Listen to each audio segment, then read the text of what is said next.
We hadden het al eerder in de uitzending over de komst van het bevoorradingsschip. We zijn de Majesteit Den Helder. Daar waren we gisteren. U ziet dadelijk een korte reportage waarbij we laten zien hoe mooi, indrukwekkend dit schip is. Maar ook wat de komst nu betekent van het schip. Wat ze hier komen doen en wat het betekent voor de spanningen met Venezuela. Kijk naar het volgende video.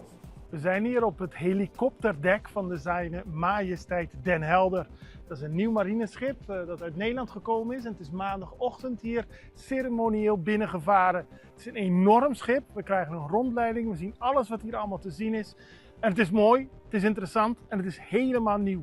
Ze zijn hier officieel voor warm weer oefeningen. Dus om te kijken hoe het schip zich houdt onder deze klimatologische omstandigheden. Maar we weten allemaal, we zitten in een situatie waarbij ook Venezuela een belangrijke rol speelt. En we hebben daarom ook een gesprek met, en dan pak ik even het papiertje erbij, degene die wat meer kunnen vertellen over het schip. Dat is namelijk kapitein-luitenant ter zee Stef-Jan Veenstra. Hij is de commandant van het schip.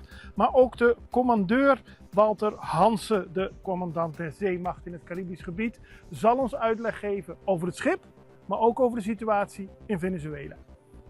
Ja, welkom aan boord van Zijne Majesteit Den Helder, het nieuwste schip van de Koninklijke Marine. We zijn vanmorgen aangekomen vanuit een overtocht vanuit Nederland. Daar hebben we een kleine 2 weken over gedaan. En het is fantastisch om hier weer terug te zijn in het Caribisch gebied. Maar is het de eerste keer dat dit schip die hele overtocht gemaakt Ja, dit is de eerste keer dat wij de overtocht over de oceaan hebben gedaan. En hoe is dat gegaan? Ja, goed kan ik eigenlijk wel zeggen. Het schip heeft zich technisch goed gehouden. We zijn 2 weken geleden op een zondag vertrokken. Met Europees weer, om het zo maar te zeggen. Dat was wat slechter weer dan hier. De oceaanoversteek is voorspoedig gegaan.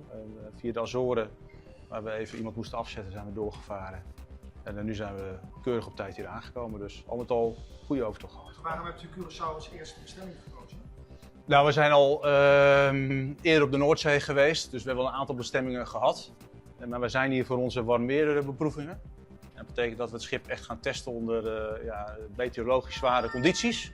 Dus warm water, hoge luchtvochtigheid en hoge buitentemperatuur.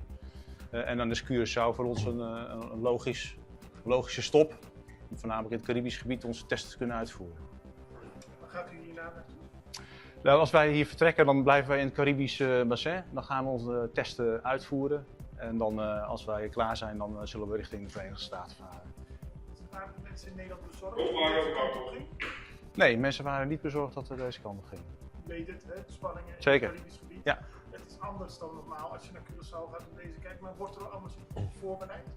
Nou, wij zijn als marineschip voorbereid. Dus het is natuurlijk dat wij goed weten wat er in de omgeving speelt. Maar wij zijn hier eigenlijk alleen maar om onze warmweerbeproevingen te doen. Dus als we hier vertrekken, zullen we daar ook mee aanvangen. Maar u bent niet zonder munitie.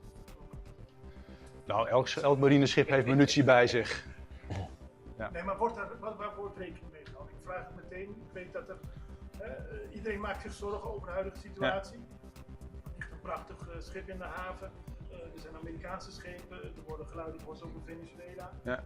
Hoe bereidt u zich voor op zoiets? Nou, pak jij deze? De Den Helder is hier voor de warmweerbeproevingen. Ja. Dat is planmatig al een jaar geleden bedacht. En dat plan voeren we uit. Oké. Maar mogen we de noodzaak ontstaan om iets te doen? Dan bent u dus klaar daarvoor. Voor de Defensie is altijd gereed, maar daar heeft de Den Helder geen rol in. En mocht een Amerikaans schip hulp nodig hebben voor jullie, zijn jullie dan daarop ook te helpen? Iedereen op zee die hulp nodig heeft, krijgt hulp. En dat is een internationale maritieme regel. Dus als er sprake is van hulp die levensbedreigend is, zinkend schip bijvoorbeeld, dat kan van elke nationaliteit zijn, dan help je altijd. Ik begrijp u helemaal.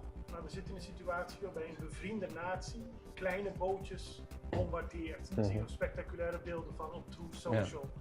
Waarvan wij nooit hadden gedacht dat het hier in het Caribisch gebied kon plaatsvinden. Hoe kijkt u daar tegenaan? De vraag die u stelt heeft niets te maken met de komst van de Den Helder. Dat is een ander onderwerp. En wat ik zie, dat baart mij zorgen. Ik weet ook dat de landen zich zorgen maken, de ABC-eilanden. Dus Aruba, Curaçao als landen en Bonaire als eilandgebied. En we zijn in goede communicatie met die 3 om daarover te communiceren en te kijken wat dat betekent. Voor de duidelijkheid, het Koninkrijk is niet betrokken bij de Amerikaanse operatie. Dat is een nationale Amerikaanse operatie. Maar u zegt, u helpt als het mogelijk is om mensen te redden en zo. Mocht er zo'n bombardement komen en mensen moeten gered worden, spreekt u daarbij in? En op dit moment doet zich die situatie niet voor. Als die situatie zich voordoet, dan handelen wij naar bevind. Ja. Heeft diplomatiek antwoord. Dat is de bedoeling ook. Ja. Maar ondertussen, we zitten maar 30 kilometer van Venezuela af. Er worden bootjes worden beschoten. Onze vissers, moeten zij zich zorgen maken? Kunnen wij wel ver genoeg uit de kust? Hoe moeten zij daarmee omgaan? Defensie is verantwoordelijk voor de veiligheid, ook van het Caribisch deel van het Koninkrijk.